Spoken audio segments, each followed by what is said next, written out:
Good afternoon. It's Wednesday, the 2nd of November 2016, just after 1 o'clock. Welcome to UK Column News. I'm your host, Brian Gerrish. With me in the studio, Mike Robinson.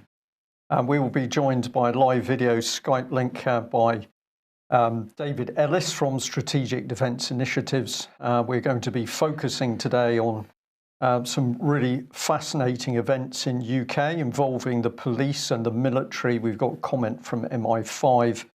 And we're going to have a close look at what's been happening behind the scenes with the British military, seen, of course, against the background that, according to the British government, at least Russia is now the most dangerous world threat, and we're shortly going to be at war.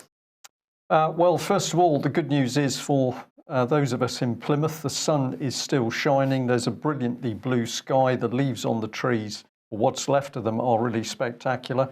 So we're happy. I'm not getting a lot of comment about the weather across UK, but I think most people are having a pretty sunny and good day today. What better place to start then than Mr. Keith Vaz? Now, we just picked up yesterday on the fact that, well, he was disgraced a few weeks ago because there'd been talk of drugs and rent boys. But no, this man is now been brought back into the fold. Order.com had pushed out this tweet saying that here he is, that Keith Vaz had received support from MPs in order to get him sitting on the Justice Committee. So aside from drugs and rent boys, there was some interesting comments been made by informed members of the public who say, well, perhaps we should have a look into the background of Mr. Vaz when he was the legal officer on the management of an inner London council. But the story's been picked up by the Daily Mail, and here we are with the headline: Why did Tory ministers help Vaz land the justice job? And what does the Mail point out? That 10 cabinet members, never mind ordinary MPs, but some 10 cabinet members have actually voted to get Keith Vaz onto this very, very important Justice Committee. And let's remember this against the background of child abuse in this country and the fact that we still do not have a fully functioning child abuse inquiry, despite all the evidence that's come up of multiple children's homes across the country, accusations of child abuse against MPs, police silencing their own whistleblowers from within the Metropolitan Police. Despite all of this evidence, we still have no inquiry, but we're bringing a disgraced minister like Vaz into the Justice Committee. I wonder whether our viewers and listeners could help the Daily Mail, because the Daily Mail doesn't understand why they did it, to which we just say, well, child abuse is the engine of politics. And if you want to understand what really powers British politics in Westminster, then you have to understand that child abuse is the core of the machinery. This is the means by which people can be blackmailed. Don't believe me? Have a look at the video clip of the whip, the Tory whip, Tim Fortescue, speaking back in 1973, where he calmly says, yes, MPs came to us with little matters to do with small boys, but we covered it up because then they would do as we asked. So a Tory whip openly admitting on a BBC video shot, camera shot, that the Conservative Party was happy to cover up the abuse of children in order to be able to blackmail MPs to do the bidding of the secret inner society. So the Daily Mail, no reporters capable of understanding that, and the Daily Mail has said, please give us help to understand why Vaz should be brought into the inner circle. Well, the inner circle of wagons in Westminster is clearly there to make sure that the truth doesn't come out about what's happening with children. But they need to continue to need fresh blood, which is why I believe the Save the Children Fund now, of course, jumping on the issue of Mosul. Iraq's children need you to act now. And what are they saying? Iraqi forces have just launched an assault on Mosul, the second biggest city in Iraq, which is currently occupied by Islamic State. This leaves the 1.5 million people in Mosul, half of them children, with an impossible decision: stay and risk dying in the fighting, or flee through the deadly obstacle course of snipers and landmines. What can you do? Our government is backing Iraqi and Kurdish forces, which means they have an influential role in the offensive. This puts them in a strong position to push for the protection of buildings and so on. And they're asking for people to write to MPs and demand that these people are protected. Now, of course, there is a certain amount of hypocrisy amongst our MPs over this, because while we're busy criticising the Russians for what they're doing in eastern Aleppo, we are at the same time absolutely backing what's going on in Mosul. Save the Children calling for some action here. But of course, behind this campaign from Save the Children is the continuing pressure to take on unaccompanied children and child migrants into the UK. And we're just going to stick on this subject and say that if you're going to use the convenient form provided by Save the Children there, then perhaps you might like to invite MPs to answer the questions that still arise from children disappearing out of the UK care system that are being brought here on so-called humanitarian grounds. What has become of these children? Where are they? And what protections are in place for any future children that come in? And of course, we have had no responses to any of the emails that UK Column has pushed out to the Metropolitan Police, for example, or the policing minister, saying, well, if you have a Met Police whistleblower, a man experienced in child protection, but also a man who was pointing out children were being trafficked, abused, murdered, and that was simply covered up by politicians, local authorities, charities, and the Met Police. No action.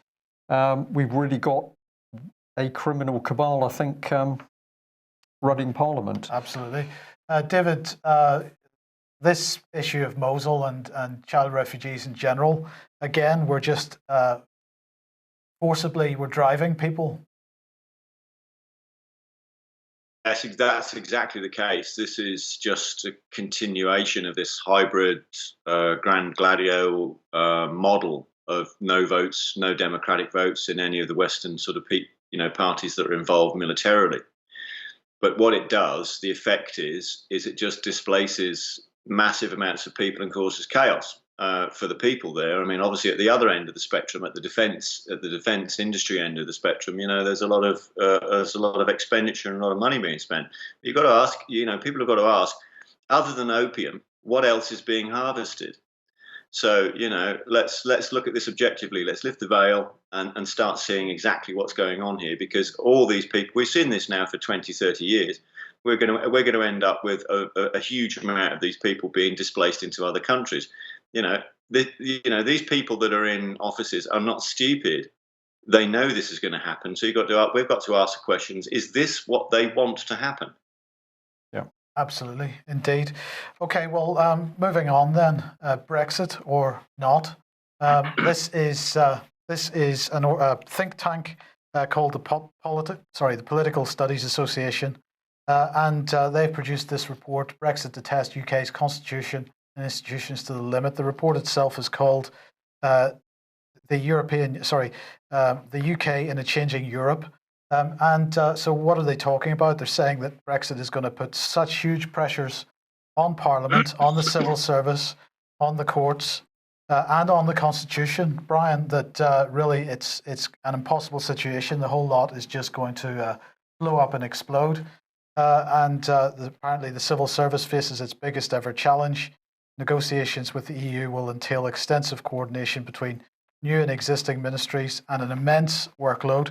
They're concerned that the Great Repeal Bill, and I mean this is a justifiable concern, that the volume of work is going to be covered by the Great Repeal Bill in a certain respect, but there may be a temptation to use secondary legislation, statutory instruments, orders of council and so on, which would raise concerns about transparency, legitimacy and legislative quality, as they put it. And they're saying that the lack of clarity over Article 50 negotiations is another problem. So, but, at the end of the day, it's all too complicated. But in another article that they've got posted today as well, they're asking, can Article 50 be revoked? And this perhaps gives us a clue to where they want to take us. They're saying, with much attention that is being garnered on the question of whether and how Article 50 notification takes place, there's another aspect that has less attention to date, namely that of whether, once invoked, it can be revoked.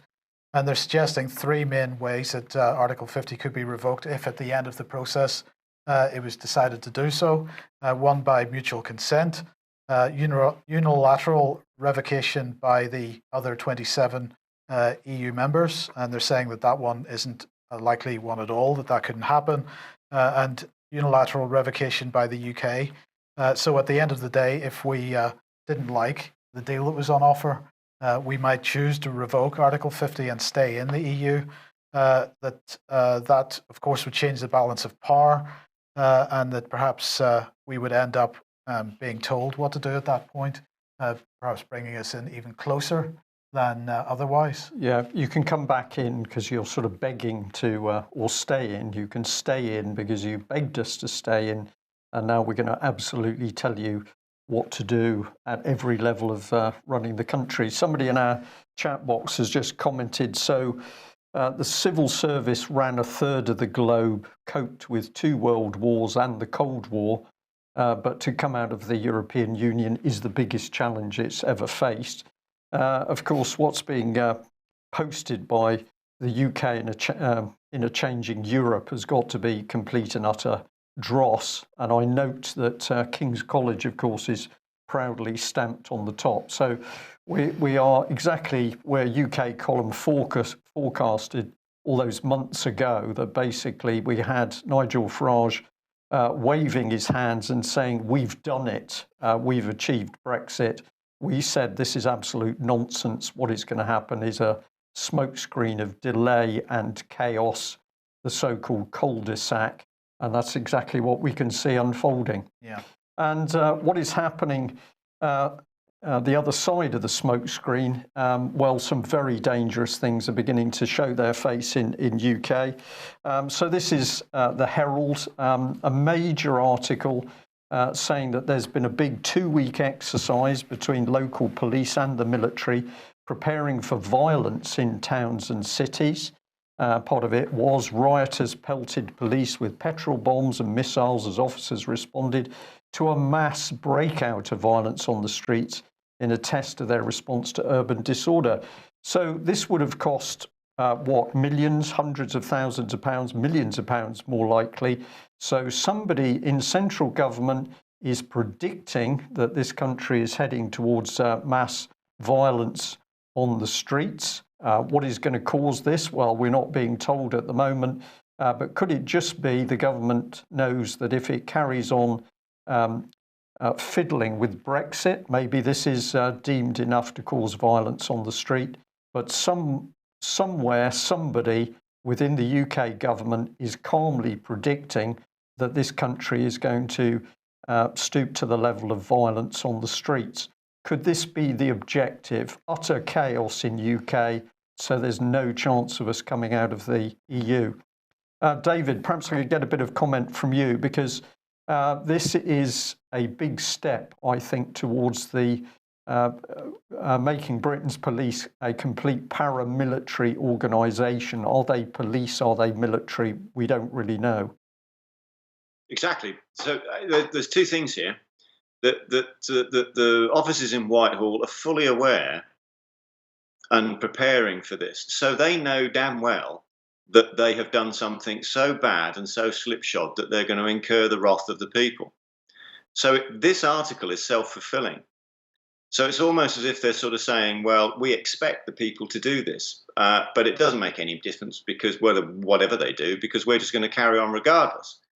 So, this is very, very alarming here, because what it shows clearly is it shows what they are thinking in Whitehall.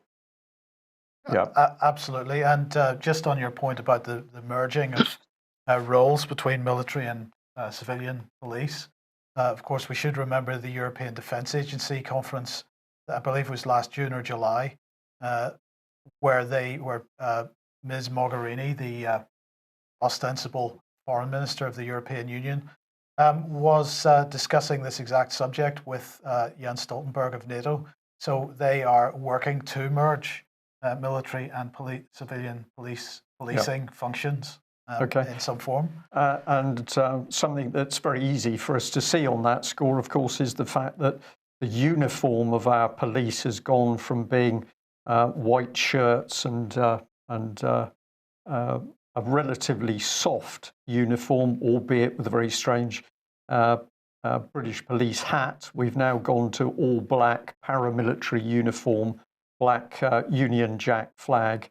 And while the private security companies have come in, Serco, G4S, of course, it's difficult to tell whether you're dealing with real police or you're dealing with a private company.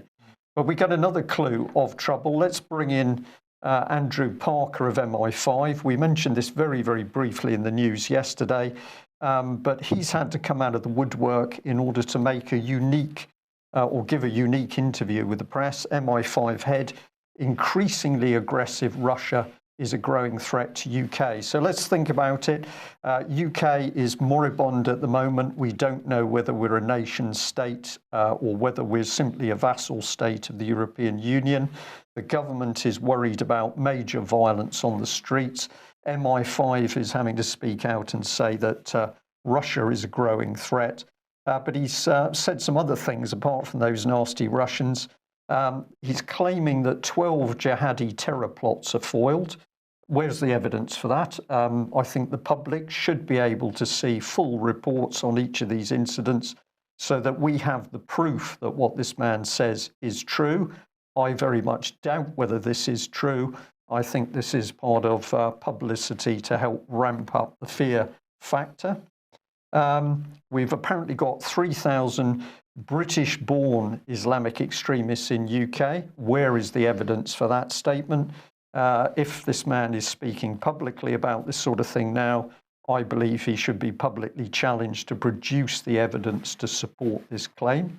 And if we've got 3,000, surely this means that the government's prevent strategy has completely and utterly failed, and we've got yet more incompetence in Westminster. But here's the key. His empire is going to expand. 4,000 is going to increase to 5,000 officers.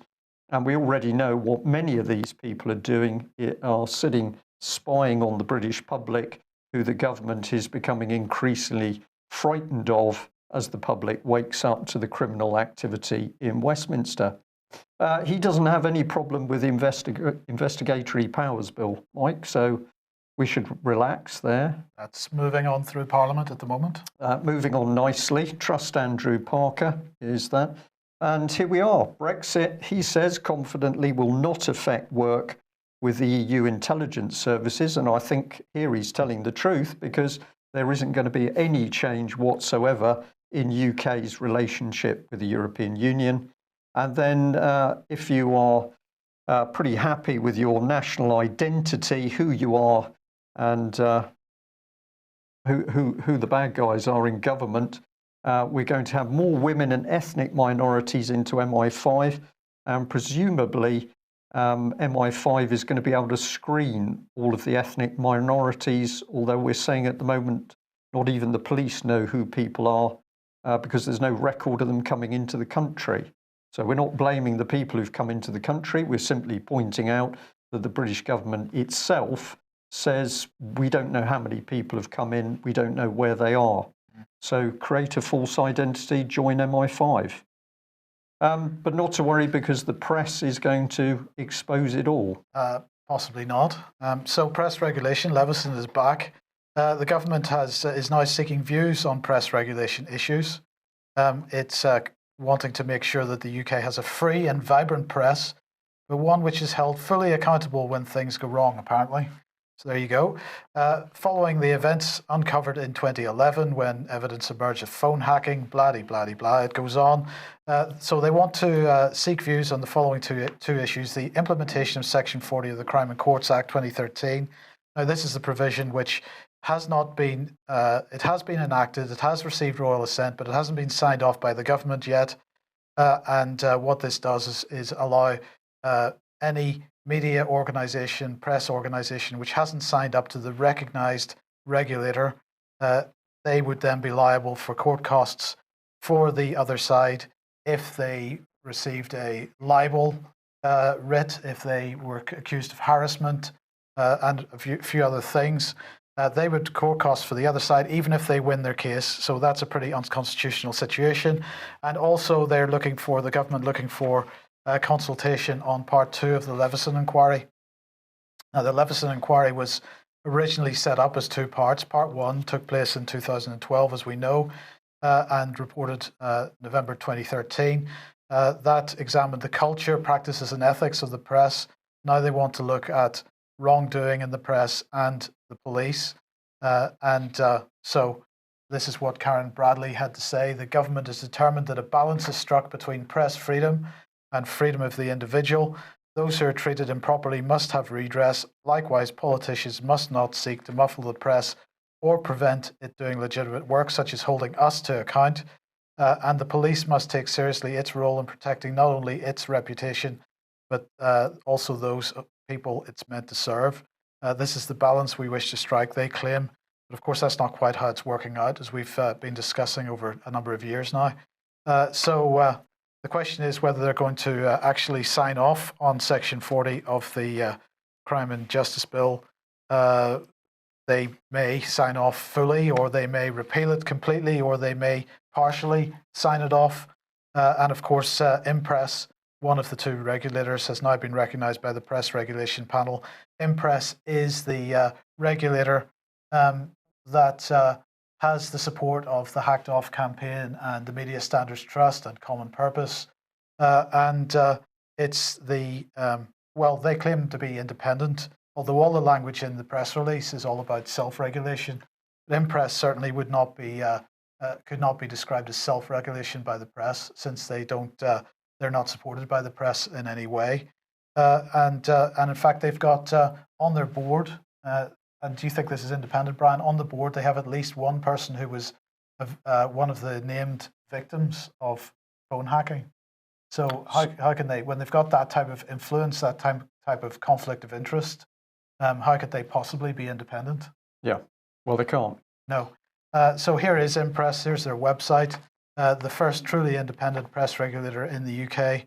And that's what they describe themselves as. They've now been recognised as the independent regulator by the Press Recognition Panel. And of course, this was a prerequisite to having Section 40 of the Act sort of fully invoked. This is unbelievably dangerous stuff going on here. Leveson was bad enough. That was at least exposed thanks to the efforts of the UK column, followed up principally by the Daily Mail that did 10 or 11 pages on it. The Telegraph followed, the Sun followed. Even the Guardian admitted that there was something wrong. Now, following that, they've let all the heat die down, and we're having another go at taking away proper press reporting freedoms. Yes. Plus the violence on the streets, plus MI5. Looks like a dictatorship forming. But we're going to export it globally because it's hashtag Global Britain. That is the important thing. Now, here's Priti Patel. We like every opportunity to get her on screen. And she was, of course, highlighting the fact that Britain is going to be pushing soft power globally from now on. And the case that she was giving, it was with regard to trade relationships. Well, this is all part of Global Britain's new upcoming free trade deals. But we were interested that today they were pushing out the speech of Sarah Cook, who is the High Commissioner to Tanzania. And this is all part of the soft power complex which Britain is pushing out at the moment. She was hosting a joint reception for UK alumni in Tanzania and also Chevening scholars. Now, many people may not know what Chevening scholars are. We'll come on to that in a second. But UK alumni in Tanzania is a non-profit membership-based network. It's a network, Brian, aimed at promoting friendship and connections amongst the graduates of UK universities who are resident in Tanzania. So that sounds okay. It was formed in 2012 by a cross-section of UK degree holders in Tanzania together with UK stakeholders in the country. Of course, the other thing was Chevening Scholars. Here's their website. Now, she was saying that the UK is known around the globe for its world-class universities, and so she was delighted to meet many of the people there who had benefited from a British education. And on the surface of it, what she's doing is selling British education abroad. But of course, we have to have a look at what Chevening scholarships are. So Chevening is the UK government's international award scheme aimed at developing global leaders. By enabling successful candidates to study for a master's degree in the UK, the scholarships offer a unique opportunity.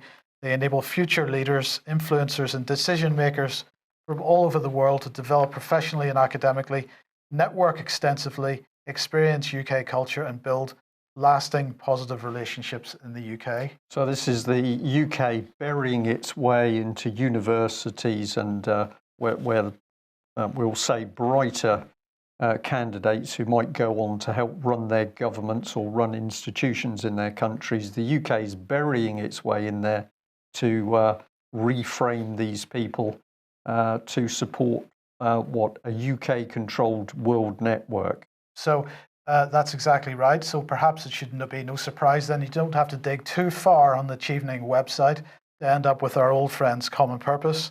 Chevening scholarships creating, as you say, a global network of reframed common purpose future leaders. This is the extension of soft power, which aims to guarantee Britain's influence globally. This is #GlobalBritain, isn't it? Well, another head of the soft power hydra, here we go. This is the NHS and the UK Rapid Response Team.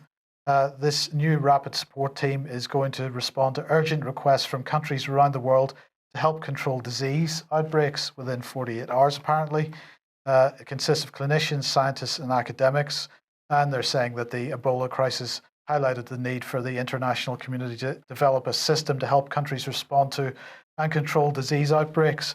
Now, of course, where are they sending in? They're sending in epidemiologists, microbiologists, infection prevention and control people, but social scientists as well. Why do you need social scientists in this Well, if situation? you're going to reframe them, you'll need to get the boys with the applied behavioural psychology in place, Mike. Absolutely. So here's Nicola Blackwood, who's the Public Health Minister, and she said, Ebola shook the world and brave experts from the UK led the global response in Sierra Leone. The ability to deploy emergency support to investigate and respond to disease outbreaks within 48 hours will save lives, prevent further outbreaks, and cement the UK's position as a leader in global health security.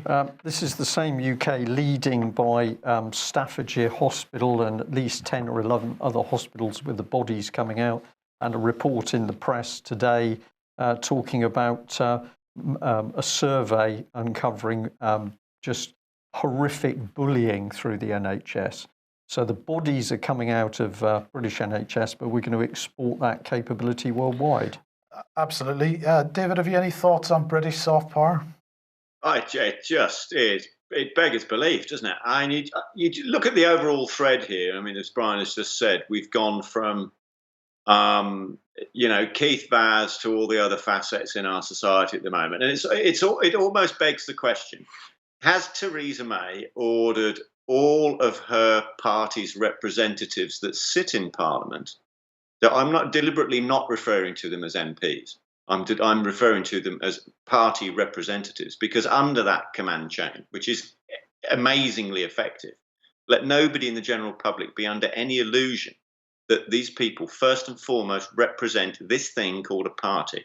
Has she issued an instruction saying that under no circumstances are any of you to think or do anything useful whatsoever? And we'll just pause slightly to let that sink in, but I think this is very true. You've suggested that we shouldn't really talk about members of Parliament. These people are simply representatives of their respective political parties, and we should call them Tory party representative, Boris Johnson, etc. Well, what are we going to do? The first thing we can do is to bring people together. And I am going to say that ticket sales for the British Constitution Group event, Winchester, November the 19th, are going exceptionally well. Can we fill this hall? 400 plus places are available, and I The whole thrust of this is reasserting the rule of law in UK. Unless we can reassert law, we are going to fail in every other endeavour. The first step is to bring people together. So if you haven't yet got tickets, please get online, buy tickets. Of course, we're happy to see you at the door, but we need this hall full because, of course, it's people who attend who are going to be key drivers in reasserting the rule of law. And we've got some really fantastic speakers. Colin Canning here is the very brave banker who spoke out about what RBS has been doing with regard to people's accounts. And of course, he lost his job as a result of speaking out. And we've got our very own David Scott from Northern Exposure, who is going to be talking about what it means to be British, what this country should really be about.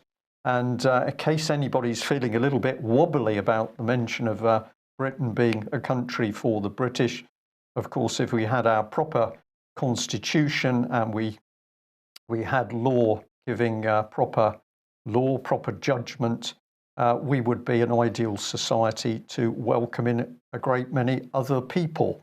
So we are really going to come back to basics. What is our British constitution? What does it mean to be British? What's gone wrong? What can we do about it? And of course, David Ellis will be speaking as well. And of course, David Ellis, indeed, will also be there. Vanessa Beeley, and we are going to be working through the other speakers over the coming days.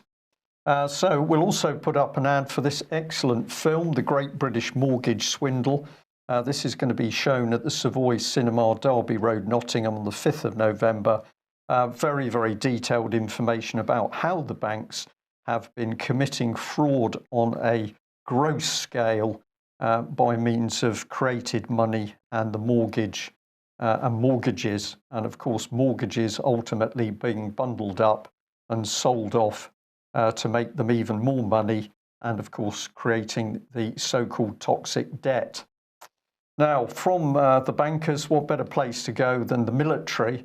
And we've just got a section here which says to us that something very, very dangerous, something very wrong is going on inside Britain's military. We, the public, need to understand this and do something about it if we're to have a military which is indeed here to protect us, the public. Well, let's start off with this story, and David, I'll ask you for a bit of comment on it. The Mail here says that the Army's new 3.5 billion mini tanks are death traps, and they're only useful against incompetent enemies who cannot hit them with heavy artillery. Now, this is a pretty gross article because, of course, it isn't a mini tank. It's a lightly armoured reconnaissance vehicle. And the truth of the matter is the last thing tanks, main battle tanks, want to be in the middle of is an artillery bombardment. So this story is seems to be very carefully created to undermine the British military. We're calling reconnaissance vehicles mini tanks, which of course they're not. And the whole story is that these things are useless, but we're going to take 600 of them. At the same time, how many main battle tanks has Britain got? A few hundred. David, I've read this article several times. I don't know where the Mail is going on this, but it's like it's treacle. You can't really pick up what the point of the story is. It looks like it's gearing for a false flag story or some kind of sprat to catch a mackerel or a self-fulfilling story. As a lot of the admirals that I talk to say this, frequently. They can see things that are self-fulfilling stories. This looks like, people are going to get killed in this, and then there's going to be a hoo-ha. That's the upshot, and they're going to be the best of our blood in them, and that's wrong. It's very, very wrong on so many levels. Where the tank thing is concerned, we used to have a perfectly functional operating company in Britain called Alvis that used to manufacture our tanks and Chieftains and Challengers and Challenger 2s, and we don't have that anymore. That's gone.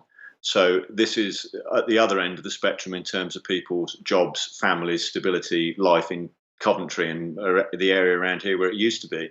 All that was destroyed in 2010 by David Cameron and Philip Hammond and co. So, we've really got to look at it from that perspective. And then, of course, at the sharp end there in the military, I don't think they have a couple of hundred. I think it's a lot less than that, Brian. But you'll have to check your numbers. But whatever the situation is, it isn't good. Yeah. Okay. Well, we're going to follow through on the subject of former General Shirreff, who we brought up yesterday. He'd been speaking, and it was incredible. He basically said Russia is the enemy. Let's have a look at that film clip again, and then we're just going to have a little look about what this man has been up to. Effectively, therefore, by his actions, Putin has ripped up the post-Cold War settlement of Europe. And that was a settlement based as much as anything on working with Russia as a strategic partner. So any thoughts, I'm afraid, of Russia as a strategic partner are now gone. And in the words of a man that many of you will know and respect, as I do, Ambassador Sandy Vershbow, who's just stepped down as the Deputy Secretary General to NATO, Russia is now de facto a strategic adversary. And that threat continues to ratchet. Now, I wrote the book in 2015, between about, May and December was the real sort of burst of the major mother of all essay crises, as I call it.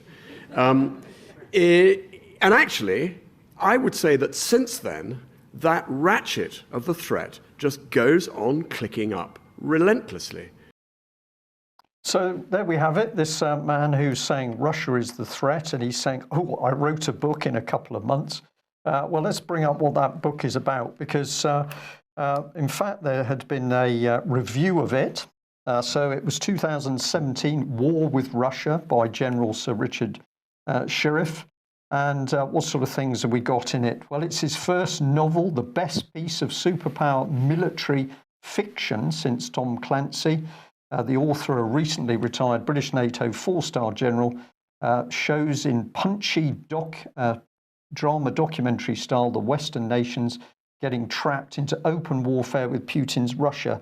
So this is all fiction, it's all punchy, it's a bit Tom Clancy-ish. We've got more, though. The moral of the story is clear. The relentless hollowing out of the military and defence postures of the West have placed us all in danger. Cameron's casually dysfunctional defence policies have cut UK military strength by half since 2010, and Obama's posture of intellectualised disengagement has left Europe and the Mediterranean exposed. And then Robert Fox, the journalist who did this review, put this at the end. So run the hot bath, pour the fine malt, put Leonard Cohen on the player, and if necessary, have the razor blade in reserve. Enjoy this riot of a book and be very afraid. It could really happen. So this man has picked up pretty strongly that this book is about fear-mongering, but there's a very nasty little hint that you should read it and then commit suicide. David, with an eye on the time, just a brief comment, because I think you knew where that comment had come from. Yeah, it looks like a cover from Marillion's Fugazi album, doesn't it? You know, laying in the bath as he slashes his wrists as there's the complete destruction of the world in the background. I mean, that's what it looked like to me when I first saw it. In regards to him stating that Putin has ripped up the agreements, no, I totally disagree with that, and there's a lot of others that disagree with it. And in terms of his book, he's actually stated it's an essay, you know, and an essay crisis, which is a Oxford-Cambridge reference to, you know, having to crib an essay very quickly. So he's written an essay. Who's he written the essay for? That's the question. In terms of coming to sort of Clancy with this, Maggie Thatcher, when she visited Ronald Reagan in the middle of the 80s, when we effectively turned the corner militarily and industrially, militarily after the Falklands, she asked Ronald what was the Cold War about, which is a very alarming question in the first instance, because she ought to, I nearly swore then, damn well know as a prime minister. She should have had that briefing. And Reagan told her to go and read Tom Clancy, and he'll tell her all about what the Cold War was about. So are we going to have the same with this? Is Theresa May going to wake up one morning and go, what was the Cold War about? And someone say, read Richard Shirreff's book? You know, utter, total nonsense. You know, this needs properly looking at, properly challenging and scrutinising. Yeah, there's something very strange going here. If we come back to this gentleman, of course, he made very big of the fact that he spoke out about the cuts. He accused the government of hollowing out the Royal Navy. Defence cuts meant the Royal Navy was being cut to the bone. It was a hell of a gamble. David Cameron had made UK a semi-pacifist nation. I question whether UK could deploy a division for war. So this was all said around the time his book came out, but he was deeply embroiled in the military at the very time these cuts were taking place. He didn't resign. So the paper cynically suggested, or maybe not so cynically, that this was all very good for helping to promote his book. Well, we took a little look at what he was involved in. We found this very interesting organisation, the Geneva Centre for Security Policy, and I'd encourage people to go and have a look at it and have a look at some of these individuals.